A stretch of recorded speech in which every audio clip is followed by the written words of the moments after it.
आत्मीय भाइयों, पवित्र जीवन पृष्ठ 6 आपको पढ़कर सुनाते हैं। पिछले वीडियो के क्रम में सुनते हैं।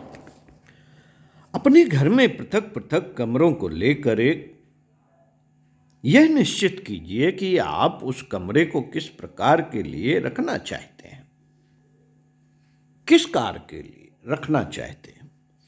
बैठक, स्टोर, प्राइवेट कमरा, औरतों के बैठने उठने का कमरा, भोजन करने का कमरा इत्यादि। प्रत्येक कमरे को उसी कार्य के लिए क्रमवार सुव्यवस्थित कीजिए। मान लीजिए बाहर वाले कमरे को आप बैठक बनाना चाहते हैं। इसमें एक मेज, एक कुर्सी, सोफा सेट या फर्श, तकिया इत्यादि रखिए।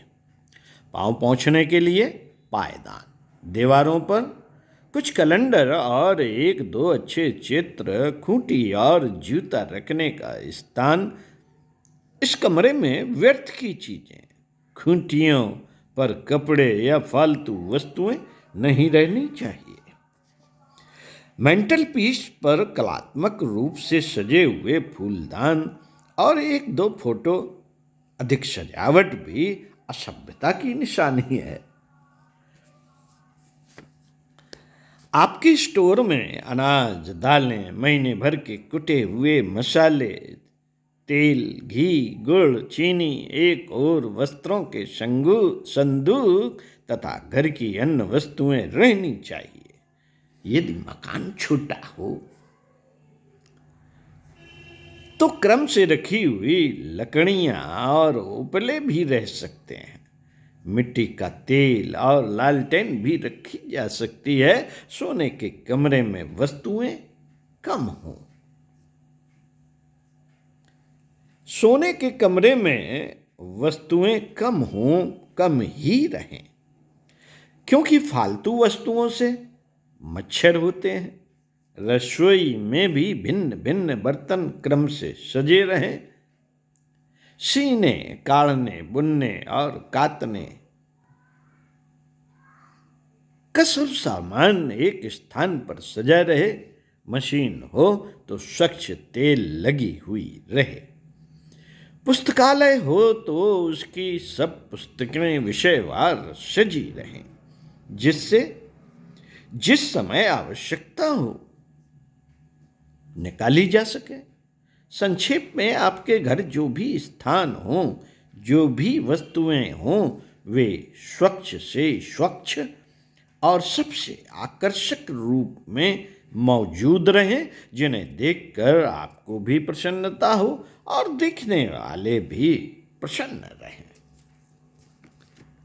साथियों, हमारे घरों में वस्त्रों की जो दुरवस्था है उसे देखकर क्षोभ होता है। प्रायः स्त्रियां महंगे से महंगे रेशमी वस्त्र खरीदती हैं, पर उनके साथ अकथनीय अत्याचार होता है। इधर उधर फेंका जाता है। आले, अलमारियां कोनों में मैले पड़े रहते हैं। धोबी 20-20 दिन में धोकर वापस नहीं लाता। यदि हम वस्त्रों को उचित व्यवस्था रखें, मैला होने पर स्वयं उसे भी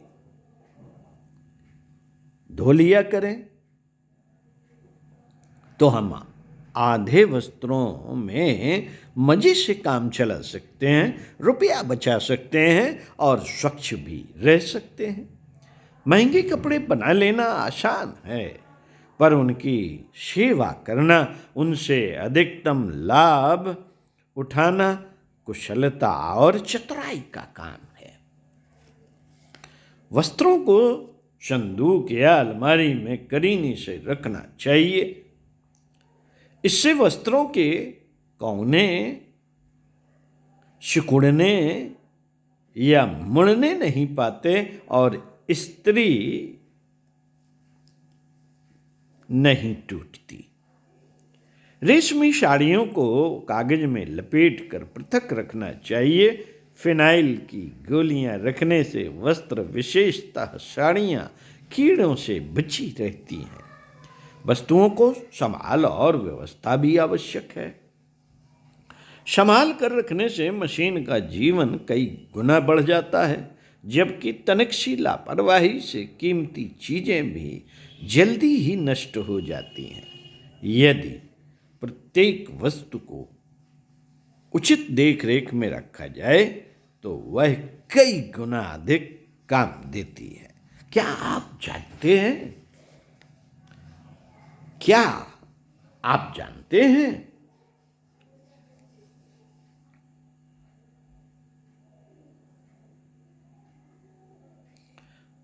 जानते हैं आप कि आपका फाउंटेन पेन घिसकर नहीं, खोकर नष्ट होता है। पेंसिलें कभी पूरी तरह काम में नहीं आती, कोई मांग लेता है अथवा खो जाती है। चाकू और रूमाल भी प्रायः खोते हैं। कीमती साड़ियाँ पहनी नहीं जाती, संदूकों में रखी रहती हैं और कीड़ों का भोजन बनकर नष्ट होती हैं। जिस साड़ी पर सबसे अधिक व्यय होता है वह उतनी ही कम पहनी जाती है। आभूषणों पर औरतें प्राण देती हैं। आभूषणों पर औरतें प्राण देती हैं।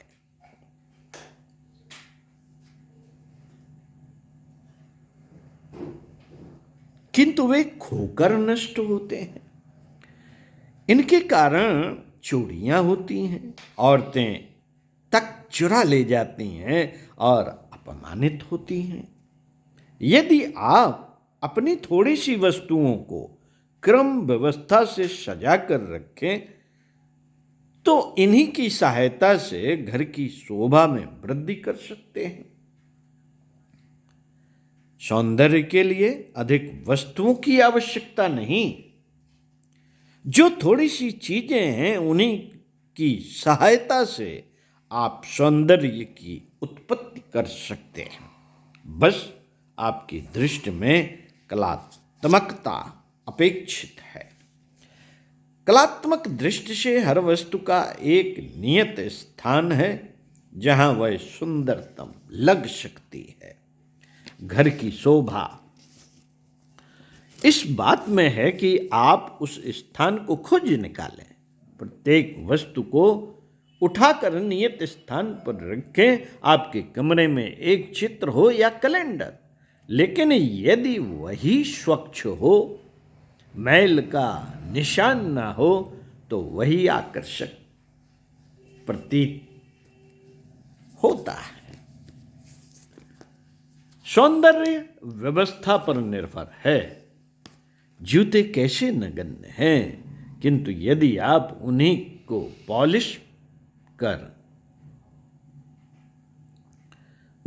पॉलिश कर सजा कर क्रमानुसार रखें।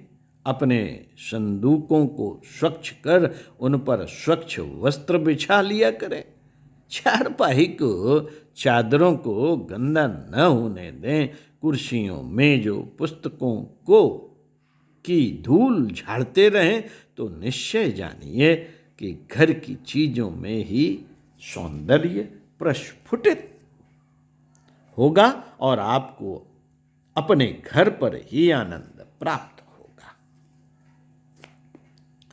आत्मा प्रसन्न रहेगी और मन में यह साहस रहेगा कि आप अच्छे तरीके से रहते हैं। जीवन में अधिक वस्तुओं की आवश्यकता नहीं है, बल्कि जो थोड़ी सी वस्तुएं हों उन्हीं से सबसे अधिक, सबसे सुंदर क्रम व्यवस्था से काम लेने में आनंद है।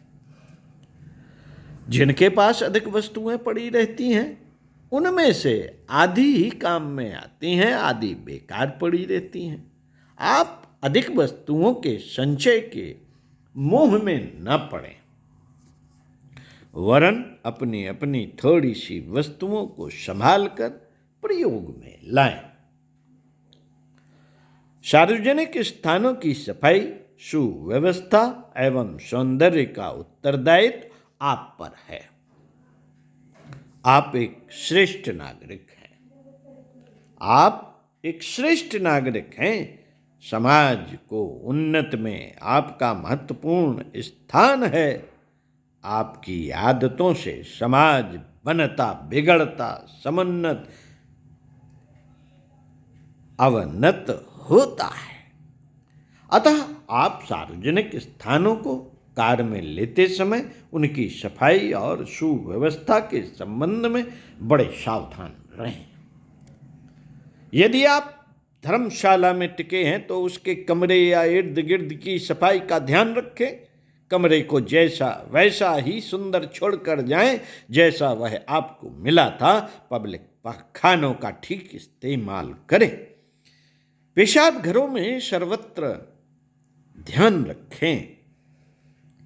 पब्लिक पार्क, मंदिर, सार्वजनिक बिल्डिंगों को बिगड़ने ना दें। रेल के डिब्बे हम सबके काम आते हैं, किंतु हम सफर के पश्चात उन्हें छिलकों, पत्तों, पानी, धूल मिट्टी से सना हुआ, जूठन से भरपूर छोड़कर उठते हैं। यह हमारी गंदी आदतों का परिचायक, गंदी वृत्ति का द्योतक है। हर सार्वजनिक स्थान सबके उठने बैठने के कार्य के लिए बना होता है। यदि हम में से प्रत्येक उसे अच्छी तरह प्रयोग में लाए तो वह अधिक दिन चल सकता है और सबको आकर्षक लग सकता है। सार्वजनिक स्थान हमारे हैं। जैसे हम अपनी वस्तुओं की सफाई और सुरक्षा का ध्यान रखते हैं, उसी प्रकार हमें सार्वजनिक वस्तुओं तथा स्थानों का ध्यान रखना चाहिए। जो समर्थ हैं अपनी शक्ति या रुपए का दान दे सकते हैं, उन्हें सार्वजनिक स्थानों, पार्कों, पुल, धर्मशालाओं, पब्लिक स्कूलों, टहलने के स्थानों, मंदिरों, स्थान के घाटों, रेल के डिब्बों, शौचालयों, प्लेटफार्मों की स्वच्छता और व्यवस्था का पूर्ण ध्यान रखना चाहिए। अपने समय से, अपने रुपए से मरम्मत या नई वस्तुएं बनवाने में पीछे नहीं रहना चाहिए। रुपया दान देने के स्थान पर मरम्मत या पुताई करा देना अधिक श्रेयस्कर है। ओम शांति। साथियों, स्वाध्याय सत्संग का क्रम बनाए रखते हुए चिंतन मनन जरूर करते रहें। ओम शांति।